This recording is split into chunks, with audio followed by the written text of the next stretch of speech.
سات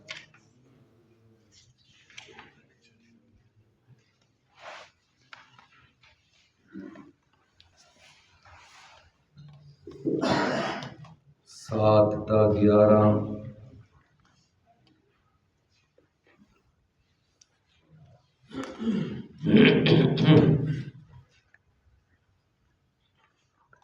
یہ پڑھیں گے۔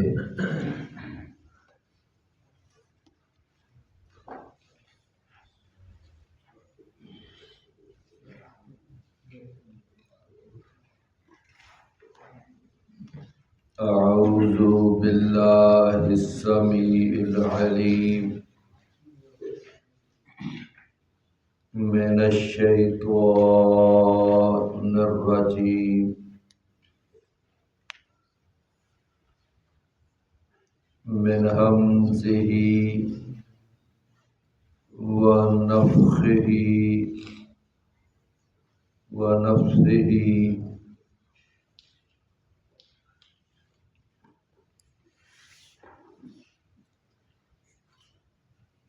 ویل لکل افاک اثیم یسمع آیات اللہ تتلی علیہ ثم یصر مستکبرا کأن لم یسمعها فبشرہ بعذاب علیم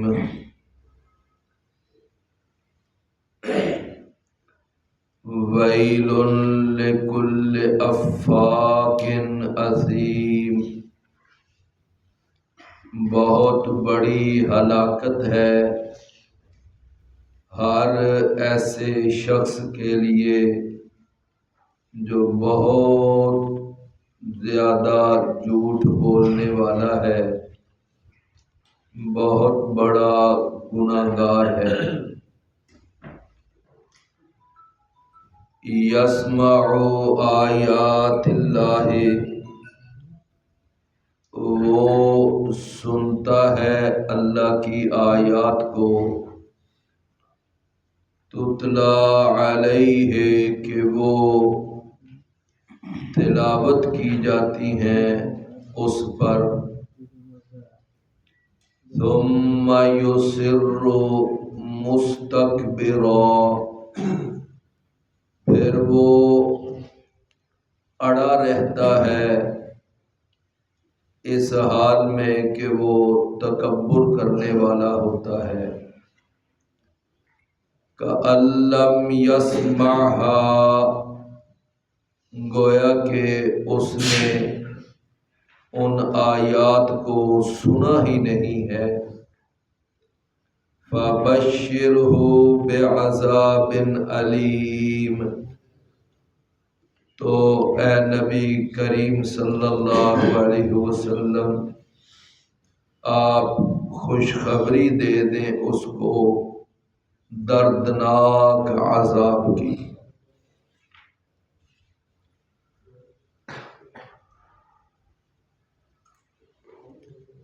یہ جو آج ہم نے اس سبق میں پہلی آیت پڑھی ہے، اس کے اندر اللہ تعالی نے بیان کیا کہ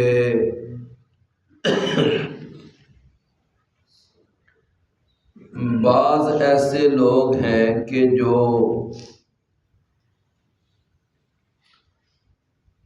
وہ افاک اور اثیم ہیں، افاک اور اثیم ہیں۔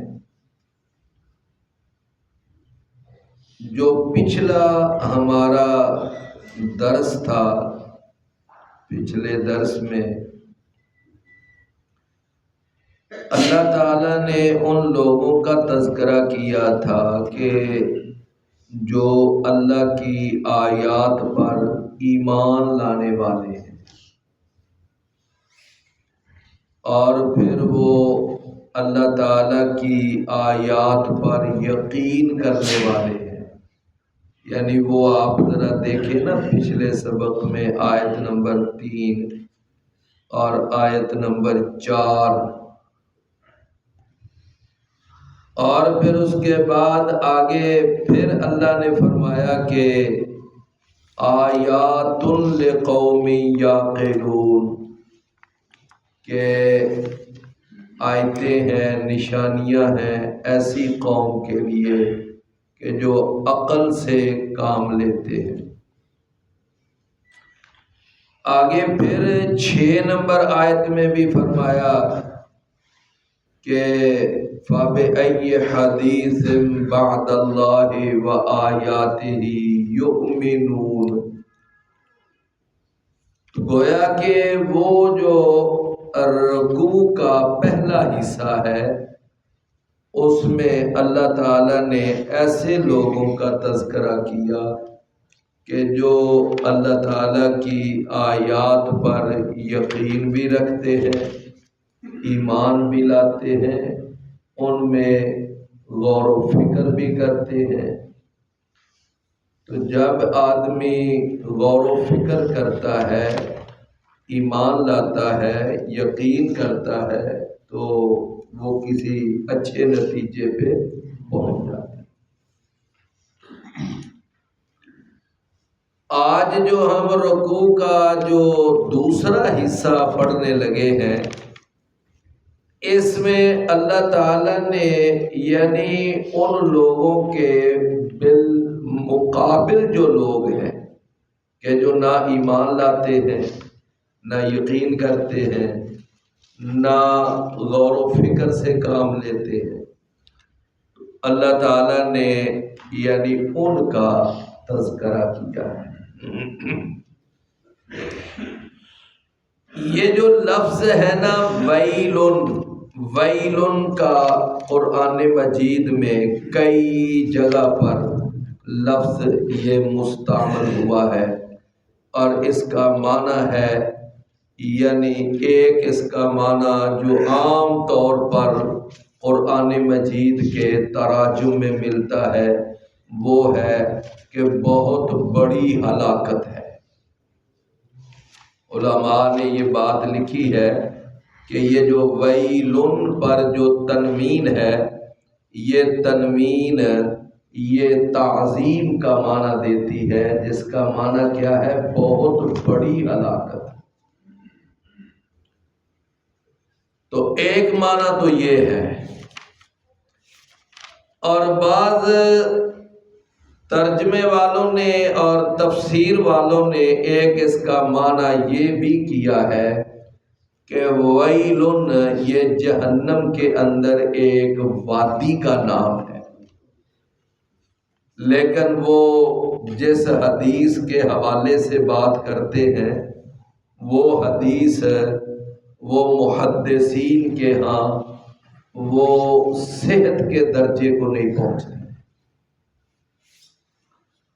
تو لہذا ہمیں ایک ضعیف حدیث کا سہارا لینے کی ضرورت ہی کیا ہے؟ اس کا یہ معنی بہترین معنی ہے ویلن، کیا معنی؟ کہ بہت بڑی ہلاکت ہے۔ لِكُلِّ أَفَّاكٍ، ہر اس شخص کے لیے کہ افاق یہ لفظ افکن سے نکلا ہے، افک، اور افک کا معنی کیا ہوتا ہے؟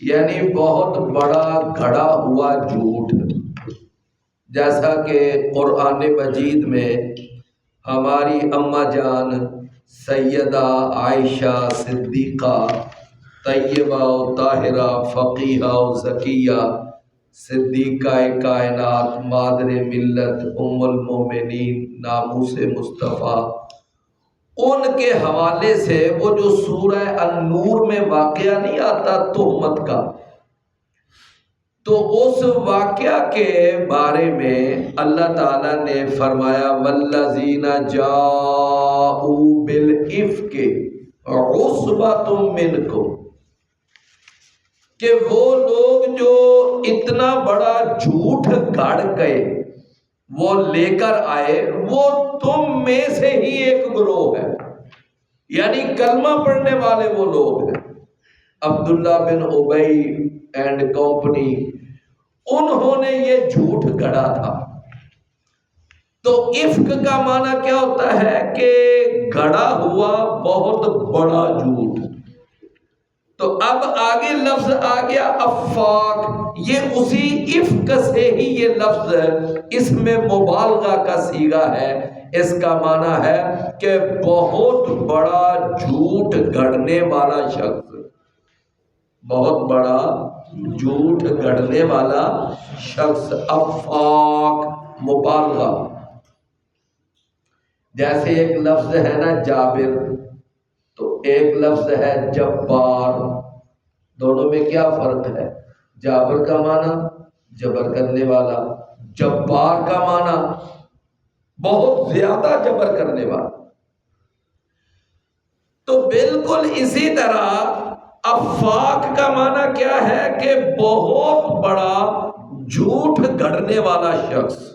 اللہ اکبر۔ رسول اکرم صلی اللہ علیہ وسلم نے نا ایک دفعہ کا واقعہ، یہ صحیح بخاری میں آتا ہے، صحیح بخاری میں کتاب التعبیر ہے، دوسری یعنی جلد میں، بخاری 2 جلدوں میں ہے نا جو درسی جو بخاری ہے،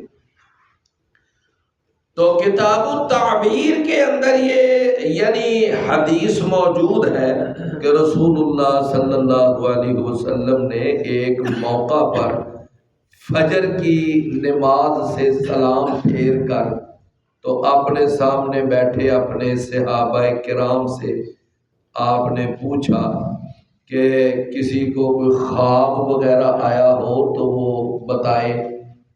تو نبی صلی اللہ علیہ وسلم کبھی کبھار ایسا کر لیا کرتے تھے کہ فجر کے بعد آپ صحابہ سے پوچھ دے کسی کو کوئی خواب اس نے دیکھا ہو تو مجھے بتاؤ، میں تمہیں اس کی تعبیر بتاؤں۔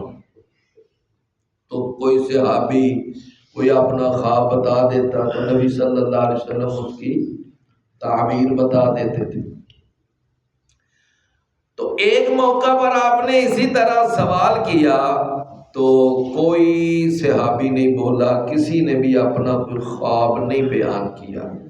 تو پھر آپ نے فرمایا کہ آج پھر میں تمہیں ایک خواب میں بتاتا ہوں۔ اور آپ یہ بات تو جانتے ہیں نا کہ نبی کا خواب اور غیر نبی کا خواب ایک برابر نہیں ہوتا۔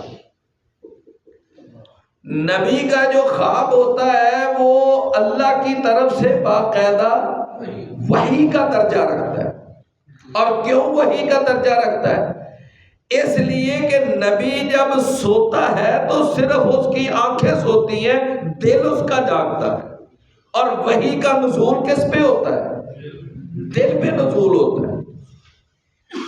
تو اس لیے رسول اللہ صلی اللہ علیہ وسلم کا بھی خواب باقی انبیاء کی طرح کیا ہے؟ وحی کا درجہ رکھتا ہے۔ تو نبی صلی اللہ علیہ وسلم نے فرمایا کہ میرے پاس نا آج رات 2 فرشتے آئے اور میں نے خواب میں دیکھا کہ وہ مجھے لے گئے اور مجھے انہوں نے کہا چلیے، تو وہ مجھے نا ایک ایسی جگہ پر لے گئے کہ میں نے وہاں پر دیکھا کہ ایک شخص تھا کہ اس کی یہ جو زبان ہے، یہ جو یعنی منہ ہے نا، اس کو ہم کیا کہتے ہیں؟ جبڑا۔ تو ایک یعنی آدمی اس کے ہاتھ میں ایک بڑا تیز اور بڑا یعنی کہ سخت قسم کا ایک خنجر نما ایک آلہ ہے، خنجر کی طرح۔ تو وہ اس آدمی کے نا ادھر جبڑے میں ایسے وہ مارتا ہے، پھیرتا ہے، اور اس کا یہ جبڑا سارا کٹتا کٹتا گدی تک چلا جاتا، اور پھر وہ اس خنجر کو اس دوسری سائڈ پہ لے آتا ہے اور پھر اس کو کاٹتا کاٹتا کاٹتا پھر یہاں گدی تک لے جاتا ہے۔ تو جب اس کی دونوں سائڈیں کٹ جاتی ہیں وہ چیختا ہے، چلاتا ہے، بڑا شور کرتا ہے، لیکن یہ ہے کہ اس کو یہ سزا مل رہی ہے۔ رسول اللہ صلی اللہ علیہ وسلم نے یہ پوچھا کہ یہ کیا شخص ہے، کون ہے، کس کو یہ اتنی سخت سزا مل رہی ہے؟ تو وہ جو دو تھے نا آپ کو ساتھ لے جانے والے، انہوں نے کہا آپ ابھی آگے چلیں۔ آگے گئے نا تو پھر نبی صلی اللہ علیہ وسلم نے خیر ایک اور آدمی کو دیکھا کہ جس کو نیچے لٹایا ہوا ہے اور اس کے سر کے اوپر ایک آدمی ایک بہت بڑا پتھر وہ مارتا ہے، اور وہ پتھر جو ہے نا اس کے ساتھ اس کا سر ایسے پاش پاش ہو جاتا ہے، کچل دیا جاتا ہے اور دور دور اس کے ٹکڑے پھیل جاتے ہیں۔ اور پھر وہ جو پتھر مارنے والا ہوتا ہے اب وہ پتھر کو پکڑنے کے لیے جاتا ہے، جب وہ پتھر پکڑ کے واپس آتا ہے اتنی دیر میں اس کا سر پھر اپنی پہلی حالت میں آ جاتا ہے، پھر وہ اس کو اسی طرح پتھر مارتا۔ تو نبی صلی اللہ علیہ وسلم نے پوچھا کہ یہ کون ہے، یہ کون ہے، یہ کس کو سزا دی جا رہی ہے؟ پھر رسول اللہ صلی اللہ علیہ وسلم نے ذرا میں کیسے ایک باری وضو کر رہا ہوں نا کدی میں درس شروع ہی کیتا ہے۔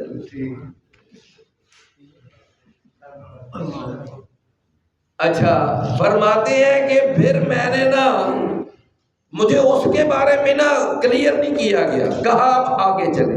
آگے گیا تو میں نے دیکھا کہ ایک تنور ہے، اور تنور کا جو ہے نا اس کا نیچے والا حصہ وہ ذرا کھلا ہے، فراخ ہے، اور اس کو اوپر سے تنگ کیا ہوا ہے۔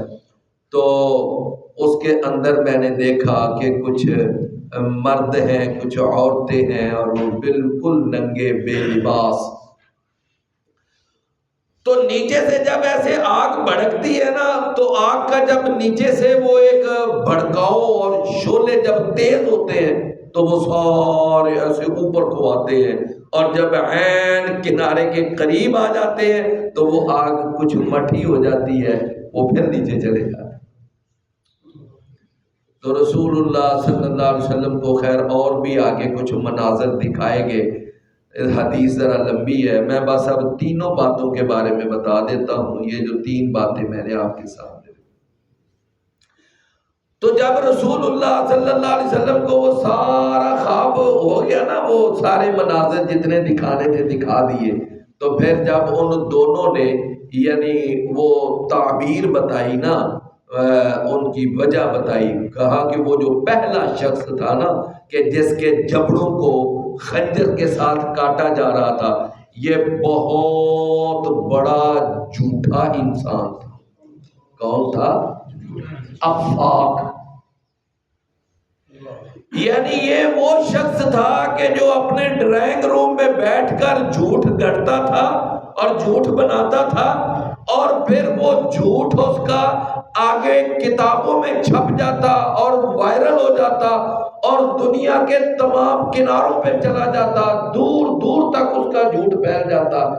رسول اللہ صلی اللہ علیہ وسلم نے فرمایا یہ بہت بڑا وہ بین الاقوامی قسم کا افاق، یعنی بین الاقوامی قسم۔ اب آپ دیکھ لیں کہ آج لوگ یہ ڈائجسٹوں کے اوپر کہانیاں لکھتے ہیں، افسانے لکھتے ہیں، ناول لکھتے ہیں، حالانکہ ان کے پیچھے صرف ایک فرضی کہانیاں ہوتی ہیں، اور پھر اس کے اندر عشق معشوقی ہوتی ہے، اور اس کے اندر نوجوان نسل کی تباہی کا سامان ہوتا ہے، لیکن ہوتا کیا ہے؟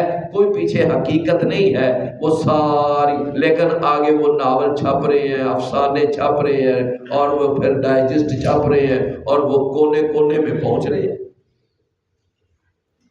اور اسی طرح آج اس بات کو سمجھنا تو کوئی مشکل ہی نہیں ہے، یعنی آج جو نیٹ پر، میڈیا پر، سوشل میڈیا پر جو آج اندھیر مچا ہوا ہے وہ سب کے سامنے آیا ہے۔ یعنی باقاعدہ جھوٹی وہ ساری پوسٹیں بنا بنا کر اور جھوٹی ساری ویڈیوز بنا بنا کر، اور اس طرح آج نوجوان نسل کو وہ تباہ و برباد کیا جا رہا ہے۔ تو یہ بھی وہ سارے کے سارے افاق ہیں، یہ وہ سارے کے سارے کیا ہیں؟ افاق۔ اور وہ دوسرا جو شخص تھا نا کہ جس کے سر پہ پتھر مارا جاتا اور وہ بکھر جاتا، باش باش ہو جاتا، فرمایا یہ وہ شخص تھا جس کو اللہ نے قرآن کی دولت دی تھی، قرآن کا حافظ تھا، لیکن اس کے باوجود رات کو تہجد کے لیے اٹھنا تو بڑی دور کی بات ہے، فجر کے لیے بھی نہیں اٹھتا۔ یہ وہ بدبخت تھا۔ اور وہ تیسرے جو آپ نے دیکھا نا تنور کے اندر وہ مرد اور عورتیں بے لباس، فرمایا یہ زانی مرد اور عورتیں، یہ ان کے ساتھ یہ سلوک۔ تو بہرحال عرض کرنے کا مقصد یہ ہے کہ افاق کا معنی کیا ہوتا ہے کہ اپنے پاس سے جھوٹ گھڑنے والا وہ، اور بہت بڑا ماہر جھوٹ گھڑنے والا۔ فرمایا اسیم، جس طرح افاق یہ فعال کے وزن پر اس میں مبالغہ ہے، تو فعیل کے وزن پر بھی اس میں مبالغہ آتا ہے۔ فعیل، جیسے کہ ہم اللہ کی ایک صفت ہے نا کہ عظیم، کیا معنی ہے اس کا؟ بہت عظمت والا، تو یہ صیغہ فعیل کے وزن پر اس میں مبالغہ ہے۔ تو فرمایا بہت بڑی ہلاکت ہے ہر اس شخص کے لیے کہ جو بہت بڑا جھوٹا، عظیم، بہت بڑا گناہگار ہے، بہت بڑا گناہگار ہے۔ ایک ہے عاصم، عاصم کا معنی کیا ہے؟ گناہگار، اور ایک ہے عظیم، یہ اس میں مبالغہ، اس کا معنی بہت بڑا گناہگار، بہت بڑا گناہ، یعنی گناہوں میں دلیر۔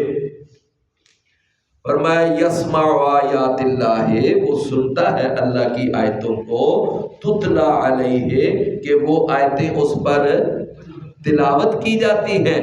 فرمایا ثم یسر، پھر وہ یسر کا معنی کیا ہے؟ ثم یسر، پھر وہ اڑا رہتا ہے۔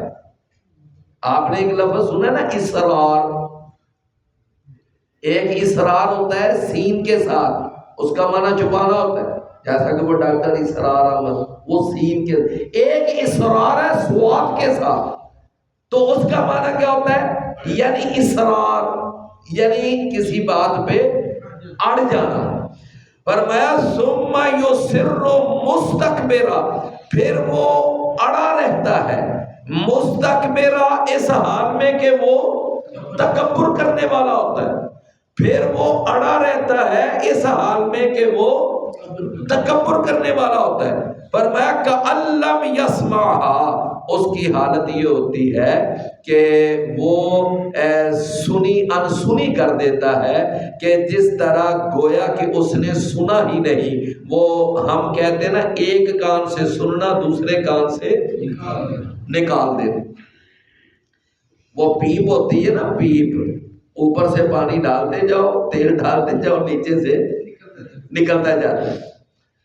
تو بالکل ان لوگوں کے کان ان پیپوں کی طرح ہیں کہ اوپر سے ایک طرف سے بات جا رہی ہے، دوسرے کان سے نکل دے۔ قرآن نے بھی وہی الفاظ کأن لم یسمعھا، گویا کہ اس نے وہ بات سنی ہی نہیں، بات سنی نہیں، مطلب سنی انسنی کر دینا۔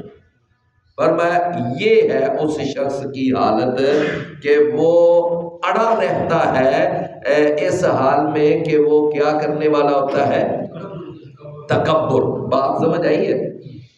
رسول اکرم صلی اللہ علیہ وسلم نے نا ایک حدیث میں بیان کیا، آپ نے فرمایا کہ جس آدمی کے دل کے اندر ایک رائی کے دانے کے برابر بھی تکبر ہوا نا تو وہ جنت میں نہیں جائے گا۔ جب آپ نے یہ اتنا سخت قسم کا یہ جملہ، یہ فتویٰ، یہ حکم آپ نے جاری کیا تو صحابہ کرام تو کانپ گئے اور تڑپ گئے، کہنے لگے اللہ کے رسول، ہم میں سے کئی لوگ وہ کبھی اچھا جوتا پہن لیتے ہیں، کبھی کوئی اچھا لباس پہن لیتے ہیں، تو کیا یہ اس تکبر کی کیٹیگری میں تو نہیں آتا؟ یعنی کہ اچھا لباس پہن لینا، اچھا جوتا، تو رسول اللہ صلی اللہ علیہ وسلم نے ذہن کلیئر کیا، آپ نے فرمایا نہیں، یہ چیزیں تکبر میں نہیں آتی کہ اچھا جوتا پہن لینا، اچھا لباس، بلکہ اس کے بارے میں تو آپ نے فرمایا کہ ان اللہ جمیل یحب الجمال، یہ چیزیں تو خوبصورتی سے تعلق رکھتی ہیں، اس کا تعلق بیوٹی کے ساتھ ہے، اللہ خود بڑا خوبصورت ہے اور وہ خوبصورتی کو کیا کرتا ہے؟ پسند کرتا ہے۔ پھر آپ نے فرمایا کہ تکبر کی نا اصل میں دو موٹی موٹی علامتیں ہیں، دو موٹی موٹی علامتیں، اور وہ دو علامتیں کیا ہیں؟ نمبر ایک فرمایا کہ غمط الناس، اپنے آپ کو بڑا سمجھنا اور اپنے مقابلے میں دوسرے کو حقیر سمجھنا۔ ایک یہ ہے، آپ نے دیکھا کہ بعض لوگ یعنی کہ ذات برادری کے اعتبار سے اپنے آپ کو بڑی برادری والا سمجھتے ہیں، بڑی ذات والا سمجھتے ہیں، اور اپنے مقابلے میں دوسروں کی برادری کو وہ ہیچ سمجھتے ہیں۔ تو میری بات آپ سمجھتے ہیں؟ تو یہ ایک تکبر کا انداز ہے۔ ہاں ویسے اللہ نے قبائل بنائے ہیں، شعوب اور قبائل اللہ نے بنائے ہیں، اور یہ قرآن میں آتا ہے وَجَعَلْنَاكُمْ شَعُوبًا وَقَبَائِلًا، لیکن شعوبًا وقبائل بنانے کا آگے اللہ نے سبب بھی بیان کیا ہے کہ ہم نے یہ شعوب اور قبائل یہ تفاخر کے لیے نہیں بلکہ تعارف کے لیے بنائے ہیں۔ کس کے لیے ہے؟ یہ تعارف کے لیے بنائے ہیں۔ وَجَعَلْنَاكُمْ شَعُوبًا وَقَبَائِلَ لِتَعَارَفُوا، یہ نہیں کہا لِتَفَاخَرُوا، کیا کہا؟ لِتَعَارَفُوا۔ اور رسول اللہ صلی اللہ علیہ وسلم نے فرمایا نا کہ چار چیزیں میری امت والے نہیں چھوڑیں گے، ایک یہ ہے کہ اپنے حسب اور نسب پہ فخر کرنا، اور دوسرے کے حسب اور نسب پہ تان کرنا، اور یہ ستاروں سے بارش طلب کرنا، اور یہ نوحہ کرنا۔ یہ چار باتیں میری امت کے اندر قیامت تک قائم رہیں۔ تو یہ کوئی اچھا پہلو نہیں ہے۔ تو رسول اللہ صلی اللہ علیہ وسلم نے فرمایا تکبر کی پہلی موٹی بڑی علامت کیا ہے؟ اپنے آپ کو بڑا سمجھنا اور اپنے مقابلے میں دوسرے کو حقیر سمجھنا۔ دوسری علامت آپ نے فرمایا یہ ہے کہ حق بات واضح ہو جانے کے بعد بھی اپنے غلط موقف پہ اڑے رہنا۔ تو بات آپ سمجھے کہ حق بات واضح ہو جانے کے باوجود بھی غلط موقع پہ اڑے رہے۔ اللہ اکبر۔ کہ جب ایک بندہ اس کو سمجھ آ جائے کہ حق بات یہ ہے تو پھر وہ چھوڑ دے اپنے غلط موقف۔ ابھی میں نے چند دن پہلے ایک وہ چھوٹا سا ایک میں نے دیکھا کلپ سا کہ ایک بہت بڑا انڈیا کا عالم ہے، تو وہ یعنی اپنے مسلک کے اعتبار سے نا وہ حنفی مسلک رکھتا ہے۔ تو اس سے ایک اینکر نے سوال کر لیا کہ آپ کے خیال کے مطابق یہ جو طلاق ثلاثہ کا مسئلہ ہے، تو طلاق ثلاثہ کے بارے میں آپ کیا کہتے ہیں کہ یہ تینوں طلاقیں اگر کوئی اکٹھی دے دے تو وہ تینوں ہو جاتی ہیں یا نہیں ہوتی یا ایک ہوتی ہے؟ کیا آپ کا اس بارے میں؟ لو بہت بڑا وہ عالم ہے، بڑا نامور قسم کا عالم ہے، ایک بڑا نام ہے اس کا۔ لو اس نے وہاں پر یہ بات کہی ہے، اس نے کہا کہ میں یہ سمجھتا ہوں کہ اس حوالے سے یہ جو اہل الحدیث ہے نا ان کا موقف بالکل ٹھیک ہے کہ تین طلاقیں ایک موقع پر دی جائیں تو وہ ایک ہوتی ہے، تینوں نہیں ہوتی۔ اس نے کہا کہ میں ایمانداری سے اور دیانتداری سے آپ کو بتا رہا ہوں کہ وہ ایک الگ بات ہے کہ ہم ایک بات پر اڑے ہوئے ہیں، سمجھ آئی نا؟ لیکن یہ ہے کہ ماننا پڑے گا کہ اصل بات جو ہے وہ کیا ہے کہ 3 طلاقیں ایک موقع پر کتنی ہوتی ہیں؟ ایک ہوتی ہیں۔ بات سمجھ آئی نا؟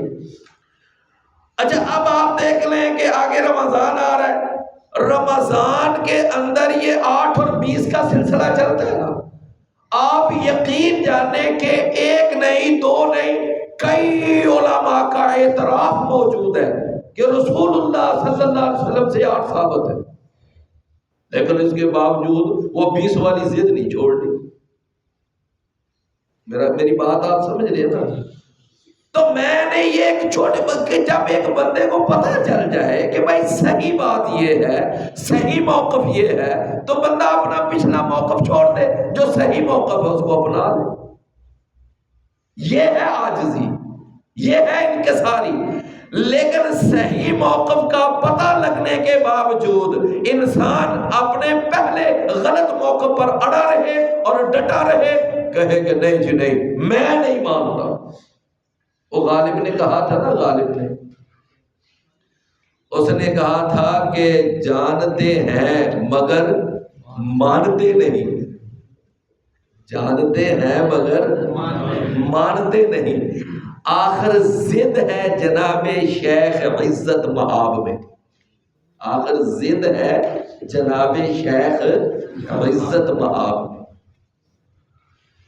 تو مطلب یہ ہے کہ ایک بات، اس کو تکبر کہا ہے رسول اللہ صلی اللہ علیہ وسلم۔ تو تکبر کی یہ 2 موٹی موٹی علامتیں۔ تو فرمایا یسمع آیات اللہ تتلی علیہ، کہ وہ سنتا ہے اللہ کی آیتوں کو، کہ وہ آیتیں اس پر اللہ تلاوت بھی کی جاتی ہے۔ بھئی ایک ہے کہ کوئی تلاوت، کوئی آیت سننے کا زندگی بھر موقع ہی نہیں ملا، یہ بھی نہیں ہے، تلاوت کی جاتی ہے اس پر، تلاوت سنتا ہے وہ، لیکن اس کے باوجود کیا ہے؟ ثم یصر مستکبرا، پھر وہ اڑا رہتا ہے اس حال میں کہ وہ تکبر کرنے والا ہوتا ہے، کأن لم یسمعھا، ایسے کہ جیسے اس نے سنا ہی نہیں ہے۔ فرمایا فبشرہ بعذاب علیم، تو اے نبی صلی اللہ علیہ وسلم آپ اس کو خوشخبری سنا دیں، کس کی؟ دردناک عذاب کی۔ اور بھائیو خوشخبری کسی اچھی خبر کی ہوتی ہے، کسی بری خبر کی خوشخبری ہوتی ہے، یا وہ بدخبری ہوتی ہے؟ تو دردناک عذاب کے لیے یہاں لفظ خوشخبری سوٹ کرتا ہے؟ نہیں، مقصد یہ ہے کہ یہ اللہ کی طرف سے ان کے لیے ایک مذاق کا انداز ہے، اللہ ان سے مذاق کر رہا ہے۔ وہ قرآن مجید میں آتا ہے نا، اللہ یستہزئ بہم، اللہ یستہزئ بہم، اللہ بھی ان کا مذاق اڑاتا ہے۔ جیسے یہ مومنوں کا مذاق اڑاتے ہیں، نبی و رسولوں کا مذاق اڑاتے ہیں، اللہ کی آیتوں کا مذاق اڑاتے ہیں، اللہ کی شریعت کا مذاق اڑاتے ہیں، اسلام کے شعائر کا مذاق اڑاتے ہیں، تو اللہ بھی ان کا مذاق اڑاتا ہے۔ تو یہ ایک ان کا مذاق اڑانے والا انداز ہے۔ فبشرہ بعذاب علیم، آپ ان کو خوشخبری دے دیں، کس کی؟ دردناک عذاب کی۔ اللہ، کوئی بچہ فیل ہو جائے نا، فیل ہو جائے، تو اب اس کے لیے کوئی بندہ، ہاں جی پھر ماشاءاللہ جی پھر بڑی بڑی خوشخبری ہے کہ ماشاءاللہ، تو یہ کیا ہے؟ یہ مذاق۔ فرمایا فبشرہ بعذاب علیم وَإِذَا عَلِمَ مِنْ آیاتنا، تو وہ جو ہے نا افاق عظیم، اس کی ایک علامت اللہ نے یہ بیان کی، توجہ ہے نا، ایک علامت کہ جب اس پر ہماری آیتیں پڑھی جاتی ہیں تو وہ آیتیں سننے کے باوجود سنی انسنی کر دیتا ہے، اور وہ یعنی اپنے تکبر کی وجہ سے، استکبار کی وجہ سے وہ اپنے غلط اور کفر اور شرک والے موقف پہ ڈٹا رہتا ہے۔ ایک علامت یہ ہے۔ دوسری علامت اللہ نے یہ بیان کی، وَإِذَا عَلِمَ مِنْ آیَاتِنَا شَيْئًا، اور جب وہ جان لیتا ہے ہماری آیات میں سے کسی چیز کو، کسی مسئلے کو، کسی عقیدے کو، وہ جان بھی لیتا ہے، فرمایا اتخذھا ہزوا، پھر وہ اس کا مذاق اڑاتا ہے۔ کیا کرتا ہے؟ پہلے تو تھا نا کہ تکبر کی وجہ سے کفر پر اصرار، تکبر کی وجہ سے کفر پر، یہ پہلا یہ اللہ نے، اور اب کیا ہے؟ اب ہے اتخذھا ہزوا، بلکہ وہ اس کا کیا کرتا ہے؟ مذاق اڑاتا ہے، مذاق اڑاتا ہے۔ اللہ اکبر۔ جس طرح نبی کریم صلی اللہ علیہ وسلم کا مشرکین مکہ مذاق اڑایا کرتے تھے، استہزاء کیا کرتے تھے، اور اللہ نے فرمایا انا کفیناک المستہزئین، کہ اے نبی صلی اللہ علیہ وسلم تو پریشان نہ ہو، ان مذاق اڑانے والوں کے لیے ہم کافی ہیں۔ انا کفیناک المستہزئین، ہم کافی ہیں مذاق اڑانے والوں کے لیے۔ رسول اللہ صلی اللہ علیہ وسلم کا کئی پہلوؤں سے مذاق اڑایا گیا، کئی پہلوؤں سے، تو فرمایا من آیاتنا، آج دیکھیں نا کئی لوگ اللہ تعالیٰ ہدایت دے، کوئی شلوار ٹخنوں سے اوپر ہے تو اس کا مذاق، کسی نے پوری داڑھی رکھی ہوئی ہے تو داڑھی کا مذاق، اگر کوئی گھر کے اندر کوئی بہن کوئی بیٹی کوئی پردہ کرتی ہے تو پردے کا مذاق۔ مطلب ہے کہ یہ اسلام کے شعائر، ان کا مذاق اڑانا۔ فرمایا اتخذھا ہزوا اولئک لہم عذاب مہین، یہ وہ لوگ ہیں کہ ان کے لیے رسوا کن عذاب ہے، رسوا کن، یعنی ایسا عذاب ہے جو رسوا کرنے والا ہے، جو رسوا کرنے والا عذاب ہے، عذاب مہین۔ فرمایا من ورائہم جہنم، ان کے آگے جہنم ہے، ان کے آگے جہنم ہے۔ بات سمجھ آئی نا؟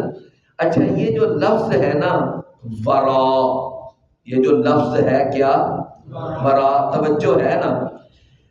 عربی زبان کے اندر نا بعض ایسی لغات ہیں، بعض ایسے الفاظ ہیں کہ وہ ایک ہی لفظ جو ہوتا ہے نا وہ اپنے دو متضاد معنی دیتا ہے۔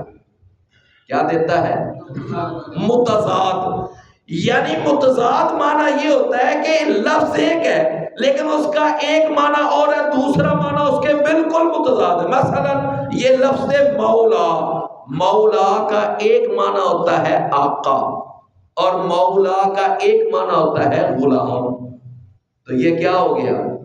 لغت اضداد، اس کو یعنی اصطلاح میں کہتے ہیں لغت اضداد، کہ لفظ ایک ہے اور ان کے دو متضاد معانی ہیں، کہ لفظ مولا کا معنی آقا بھی ہے اور لفظ مولا کا معنی غلام بھی ہے، دونوں معنی ہیں، اور یہ دونوں معنی استعمال ہوئے اور قرآن میں بھی استعمال ہوئے۔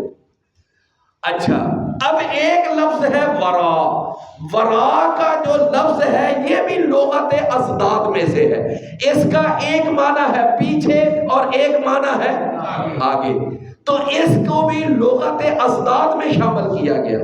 سورہ کہف کے اندر آتا ہے نا کہ جس وقت وہ جناب خضر نے وہ کشتی کے پھٹے اکھاڑے، تو پھر بعد میں جب انہوں نے وجہ بیان کی نا تو انہوں نے کہا کہ ان کے پیچھے ایک بادشاہ آ رہا ہے اور وہ اس طرح کشتیاں وہ غصب کر لیتا ہے لوگوں کی کشتیاں، تو جب اس کے پھٹے اکھڑے ہوئے ہوں گے تو وہ اس کو چھوڑ جائے گا، اس کو کہ ہمیں یہ تو اکھڑی ہوئی کشتی ہے، میں نے اس کو کیا کرنا ہے۔ البتہ یہ جو یتیم بچے ہیں، مسکین جو لوگ ہیں، یہ بعد میں یہ 2-4 کیل لگا کر پھر اس کشتی کو پھر درست کر لیں گے، لیکن کشتی تو بچ جائے گی ان کی۔ تو مطلب یہ ہے کہ وَمِن وَرَائِهِمْ مَلَكٌ، ان کے پیچھے ایک بادشاہ آ رہا ہے، اور وہ بادشاہ جب آئے گا تو وہ اس طرح کشتیوں کو وہ ساتھ لے جائے گا۔ تو ایک ورا کا ایک معنی کیا ہے؟ پیچھے، اور ورا کا ایک معنی کیا ہے؟ یہاں پر کون سا معنی لگے گا؟ آگے۔ وَمِن وَرَائِهِمْ جہنم، ان کے آگے جہنم ہے۔ ان کے آگے کیا ہے؟ جہنم ہے۔ فرمایا کہ وَلَا يُغْنِي عَنْهُمْ، اور نہیں کام آئے گا ان کی طرف سے، کیا کام نہیں آئے گا؟ مَا كَسَبُوا شَيْئًا، جو انہوں نے کمایا کچھ بھی کام نہیں آئے گا۔ اب کاسابو اس کا ایک معنی تو ہوتا ہے کاسابو کوئی، یعنی انسان کا عمل، انسان کا جو پیسہ کمایا ہوا ہے تو اس کو بھی تو انسان کہتے ہیں یہ میری کمائی ہے۔ انسان کا کمایا ہوا پیسہ وہ بھی ما کاسابو میں ہے نا، جو پیسہ کمایا ہوا ہے۔ قرآن مجید کے اندر ایک جگہ کاسابہ کا لفظ اولاد کے اوپر بھی بولا گیا ہے۔ کہاں والا؟ سورہ اللہب، تبت یدا ابی لہب وتب ما اغنی عنہ مالہ وما کسب، کہ نہیں کام آیا اس کی طرف سے اس کا مال، وما کسب، اور اس کی اولاد۔ یہاں کاسابہ کا معنی اولاد، یہاں اولاد مراد ہے۔ کیوں؟ مال تو پیچھے ذکر ہو گیا نا، ما اغنی عنہ مالہ، مال کا تو پیچھے ذکر ہو گیا، تو آگے وما کسبہ، اس کا مطلب پھر کیا ہوگا؟ اور اس کی اولاد۔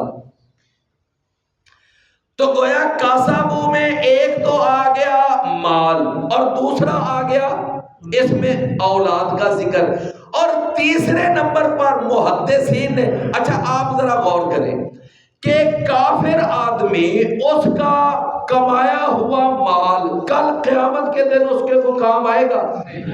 نہیں کام آئے گا۔ کیوں؟ وہ کفر میں ہے، شرک میں ہے۔ کفر اور شرک میں ہونے کی وجہ سے اگر وہ مال خرچ کرتا بھی رہا ہے تو وہ کسی کام کا نہیں۔ اچھا، اور اس کے علاوہ یہ ہے کہ اس کی اولاد بھی کام نہیں آئے گی، لیکن ایک مومن آدمی الحمدللہ اس کا مال خرچ کیا ہوا بھی کام آئے گا اور اس کی اولاد بھی پیچھے۔ حدیث آتی ہے نا کہ اذا مات الانسان انقطع عمله الا من ثلاث، کہ تین چیزوں سے بس تعلق قائم رہتا ہے، باقی انسان کا سلسلہ کٹ آف ہو جاتا ہے۔ اور وہ تین چیزیں کیا ہیں؟ فرمایا کہ جو اس نے مال صدقہ کر دیا، اولاد جو پیچھے چھوڑ گیا اس کے لیے دعا کرتی رہتی ہے، اور علم جو وہ علمی کارنامہ کو سر انجام دے گیا۔ تو رسول اللہ صلی اللہ علیہ وسلم نے یہ تین چیزیں تو بتائی ہیں نا، یہ تو کام آتی ہیں، لیکن کس کے کام آتی ہیں؟ مومن کے یا کافر کے؟ مومن کے کام آتی ہیں۔ فرمایا کہ وَلَا يُغْنِي عَنْهُمْ مَا كَسَبُوا شَيْئًا، اور نہیں کام آئے گا ان کی طرف سے مَا كَسَبُوا، جو انہوں نے کمایا۔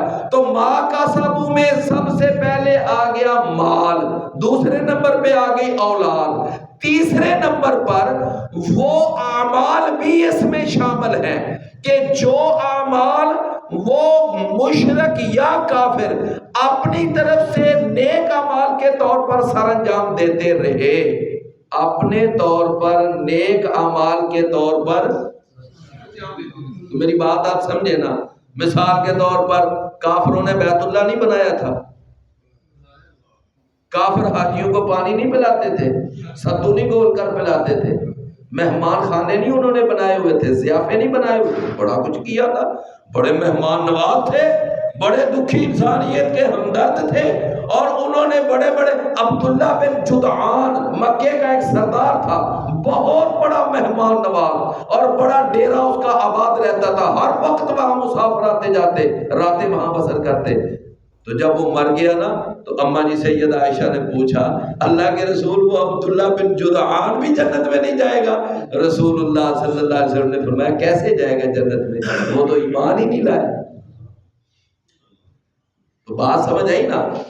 تو مطلب یہ ہے کہ کچھ ایسے اعمال کہ جن اعمال کو انہوں نے دنیا کے اندر نیک اعمال کے طور پر سر انجام دیا، لیکن ان کے کفر اور شرک کی نحوست کی وجہ سے وہ کل قیامت کے دن ان کے وہ نیک اعمال بھی کسی کام نہیں آئیں گے۔ سر گنگا رام ہسپتال تو بنا کے چلا گیا، دنیا میں فائدہ ہو رہا ہے، نام بھی اس کا چمک رہا ہے، بڑا نام چمک رہا ہے، لیکن کل قیامت کے دن اس سر گنگا رام کو بھی پیدا ہوگا؟ کچھ بھی نہیں۔ لیڈی ولنگٹن بھی ہسپتال بنا کے چلی گئی، لیکن کل قیامت کے دن اس کو فائدہ کچھ نہیں ہونا۔ تو یہ معنی ہے۔ تو تین چیزیں اس کے اندر آپ نے کم از کم یاد رکھنی ہے، ما کسبو شیئا یعنی ان کے مال، نمبر 2 اولاد، نمبر 3 وہ اعمال جو انہوں نے نیک سمجھ کر کیے لیکن وہ اعمال بھی وہاں کام نہیں آئے۔ فرمایا ولا متخذوا من دون اللہ اولیاء، اور نہ وہ کام آئیں گے کہ جن کو انہوں نے اللہ کے سوا اپنے کارساز بنایا ہوا تھا۔ یہاں اولیاء کارساز کے معنی میں ہے، بگڑی بنانے والے، کارساز یعنی وہ مدد کرنے والے، حمایتی اس کے معنی میں ہے یہاں کہ جن کو انہوں نے اللہ کے سوا کیا بنایا ہوا تھا، اپنے کارساز، وہ بھی وہاں کام نہیں آئیں گے۔ تو بات آپ سمجھے نا، یعنی وہ چاہے وہ بے جان پتھروں کے بت ہیں جن کو وہ اپنا کارساز سمجھتے تھے، یا وہ بزرگ ہیں کہ جن بزرگوں کو بعد میں انہوں نے اپنا کارساز بنایا ہوا تھا کہ ہمیں قیامت والے دن یہ فلاں بزرگ ہماری سفارش کرے گا، یہ وہاں پر کام آئے گا، یہ ہماری وہاں پر جان چھڑائے گا۔ اور یہ میرے پیارے عزیز بھائیوں یاد رکھیں، وہاں کل قیامت کے دن کسی بزرگ نے وہاں کام نہیں آنا۔ اللہ، آج میں فیصل آباد جا رہا تھا، جمعہ پڑھانا تھا ادھر خیبر میں، تو راستے میں نا وہ ایک بس والے نے وہ ایک قوالی لگا لی، میں بالکل پچھلی سیٹ پہ تھا، تو میں نے اس کو کہا، میں نے کہا بھائی قرآن مجید کی کوئی تلاوت ہے تو وہ لگا لو، تو چلو ہمیں بھی سفر ذرا آسانی سے گزر جائے۔ خیر وہ تو کہتا ہے جی نہیں میں نے نہیں لگانی، میں نے یہی لگانی۔ میں نے اس کو سمجھایا کہ دیکھیں آپ کی بس کے اندر، آپ کی کوچ کے اندر ہر قسم کا ذہن بیٹھا ہوا ہے، ان میں سے کئی یعنی کہ دوسرے ذہن کے بھی ہیں۔ اب آپ نے یہ جو قوالی لگائی ہوئی ہے یہ ساری شرک سے بھری ہوئی اور شرکیہ قوالی ہے، اور شرک ہی شرک وہ بیان کر رہا ہے جی، وہ پانچ پاک اور علی علی اور علی علی اور اس طرح۔ خیر وہ کہنے لگا جی نہیں میں نے، میرا سفر نہیں گزرتا اینج ہوتا ہے۔ خیر میں نے اس کو نہ سمجھایا، کہتا ہے، میں نے کہا دیکھو قرآن مجید کی کوئی اگر ہے تو لگا لو نا، اس میں کیا مسئلہ ہے، کوئی ترجمے والی کوئی ہے سورت لگا لو، آج جمعے کا دن ہے سورہ کہف لگاؤ تاکہ سنیں، ہمیں بھی اس کا فائدہ بھی ہو۔ چلو یہ اسی جی علی دے منن والے ہاں، آسانی ہے یہ ائی لانی اسی کون ہاں، علی دے منن والے ہاں۔ خیر میں نے پہلے تو اس کو یہ کہا، میں نے کہا دیکھیں پہلی بات تو یہ ہے کہ علی رضی اللہ عنہ کو ہم بھی ماننے والے ہیں، لیکن ہم صرف علی کے ماننے والے نہیں، ہم ابو بکر کو ماننے والے بھی ہیں، عمر کو ماننے والے بھی ہیں، اور عثمان کو ماننے والے بھی ہیں، ہم علی کو ماننے والے بھی ہیں، حسن حسین کو ماننے والے بھی ہیں، امیر معاویہ کو ماننے والے بھی ہیں۔ الحمدللہ ہم سارے صحابہ کو مانتے ہیں۔ آپ نے تو صرف علی کا نام لیا نا کہ ہم علی کو ماننے والے سارے۔ وہ کہنے لگا جی آپ کو کیا پتا کل قیامت والے دن چھڑانا ہی انہوں نے میں، اور چھڑانا ہی انہوں نے میں، اے جڑے پانچ پاک نے انہوں نے چھڑانا، یہ آج کی بات ہے، یہ آج کی بات ہے، چھڑانا ہی انہوں نے، تمہیں کی پتا ہے، تمہیں تو پتہ ہی نہیں کسے گل کا۔ اور میں نے اس کو کہا بھئی دیکھیں ہر شخص نے اپنے عقیدے اور عمل کی بنیاد پر وہاں چھوٹنا ہے، یہ کوئی بات نہیں۔ رسول اللہ صلی اللہ علیہ وسلم نے تو اپنی بیٹی سے کہہ دیا تھا کہ میری بیٹی اگر عمل کرے گی تو وہاں پر کوئی فائدہ ہوگا، اور اگر تیرے پلے عمل نہ ہوا تو یاد رکھنا میں محمد بھی تجھے وہاں نہیں چھڑا سکتا۔ یہ رسول اللہ صلی اللہ علیہ وسلم نے اپنی بیٹی کو کہہ دیا تھا، اپنے چچا کو یہ سمجھایا تھا، اور آپ کیا کہتے ہیں وہاں چھڑانا انہوں نے، اور نہیں جی نہیں اللہ دا پکڑا چھڑا لے محمد، لیکن محمد دا پکڑا چھڑا کوئی نہیں سکتا۔ دیکھو شیر کیسے یاد کی ہو، خیر میں عرض یہ کر رہا ہوں کہ میرے عزیز بھائیوں، اتنا ذہن آئے میرے اللہ، اتنا شرک تو خیر وہ تھوڑی سی ہماری بحث اتنی سی ہوئی تو وہ آس پاس سواریاں بیٹھی ہو، چلو چھوڑو جی چھوڑو، کی ضرورت ہے بحث کرنے کی، کی فائدہ، چلو چھوڑو، مطلب ہے کہ ہو گیا۔ تو میں عرض یہ کر رہا ہوں کہ دیکھ لو قرآن کیا کہتا ہے، قرآن تو انہوں نے پڑھنا ہی نہیں نا، فرمایا وَلَا مَتَّخَذُوا مِن دُونِ اللَّهِ اولیاء، کہ کل قیامت کے دن ان سارے حاجت رواؤں نے، ان مشکل کشاؤں نے، ان داتاؤں نے، ان دستگیروں نے، ان کے اپنے بنائے ہوئے غوثوں نے، یہ کل قیامت کے دن ان کے کام نہیں آنا۔ اللہ اکبر، قیامت دے دن، محشر دے دن جدوں دھوپ نے ستاونا تے کوئی پیر تیرا اتھے نظر ہی نہیں آونا۔ بابے سامنے کہا تھا کہ محشر دے دن جدوں تے کوئی پیر تیرا نظر ہی نہیں آونا، اتھے تیرے سارے حاجت روا، سارے مشکل کشا، یہ سارے داتے، یہ سارے گنج بخش، یہ سارے ان کا پتہ ہی نہیں چلے گا کہاں ہے۔ بڑے بڑے انبیاء اس وقت تھر تھر کانپ رہے ہوں گے اور اللہ کے سامنے بات کرنے کی ہمت نہیں ہوگی، سمجھ آئی نا؟ تو یہاں پر لوگوں نے کیسے عقیدے بنائے ہوئے ہیں، اور جس سانو تھے پاری انہوں چھڑانا ہی ہے نانے میں۔ اللہ فرمایا وَلَا مَتَّخَذُوا مِن دُونِ اللَّهِ أَوْلِيَاءَ وَلَهُمْ عَذَابٌ عظیم، ان کے لیے عذاب ہے بہت بڑا۔ هَذَا هُدًى، هَذَا یہ قرآن سراسر ہدایت ہے، هَذَا یہ اس میں اشارہ ہے، اور مشار الیہ کون ہے؟ یہ قرآن، یہ قرآن سراسر ہدایت ہے۔ اس قرآن کے نازل کرنے کا مقصد ہی لوگوں کی ہدایت ہے۔ اس قرآن کے نازل کرنے کا مقصد کیا ہے؟ لوگوں کی ہدایت۔ اللہ اکبر، یہ مقصد ہے قرآن کو نازل کرنے کا، فرمایا سراسر ہدایت ہے۔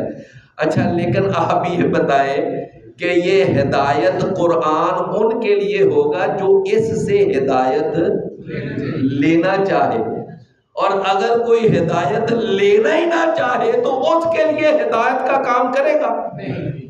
اچھا آپ ایک مثال دیکھیں، بارش برس رہی ہے، بارش برس رہی ہے، اور ایک آدمی اپنا کوئی ٹب وہ الٹا کر کے رکھ دے تو اس میں پانی آئے گا؟ پانی کب آئے گا اس میں؟ جب وہ سیدھا پڑا ہوگا۔ میری مثال آپ سمجھے ہیں؟ میرے بھائیوں، ہدایت اس کو ملے گی جس کا منہ اوپر کو ہوگا، جس نے منہ ہی نیچے کیا ہوا ہے اس کو کیا ہدایت ملے گی؟ تو فرمایا ھذا ھدی، اللہ اکبر۔ اقبال نے بڑی ایک خوبصورت بات کہی، اس نے کہا وہ جو ہے نا شکوہ اور جواب شکوہ، شاید آپ نے سنا ہو، شکوہ اور جواب شکوہ، کچھ شکوے میں پہلے باتیں کی، پھر جواب شکوہ میں خود ہی ان کا جواب دیا۔ تو وہ کہتا ہے جواب شکوہ میں کہ ہم تو مائل با کرم ہیں، کوئی سائل ہی نہیں، راہ دکھائیں کسے، کوئی راہ رو منزل ہی نہیں۔ ہم تو مائل با کرم ہے، کوئی سائل ہی نہیں، راہ دکھائیں کسے، کوئی راہ رو منزل ہی نہیں۔ کوئی راہ رو منزل تو آئے، کوئی آ کر راستہ پوچھنا تو چاہے، ہم اس کو راستہ دکھانے کے لیے تیار ہیں۔ بات سمجھ آئی نا؟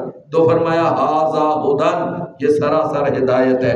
والذین کفروا، اور وہ لوگ جنہوں نے کفر کیا، بے آیات ربہم، اپنے رب کی آیتوں کے ساتھ، لہم عذاب، ان کے لیے عذاب ہے، من رجز علیم، یعنی دردناک عذاب میں سے دردناک عذاب ان کے لیے ہے۔ اللہ تعالیٰ نے پہلے رجزن کا لفظ استعمال کیا، پھر عذاب علیم کا لفظ استعمال کیا، یہاں تاکید کے لیے فرمایا کہ ان کے لیے عذاب ہے دردناک، دردناک عذاب میں سے۔ تو بات سمجھ آ گئی نا؟ اللہ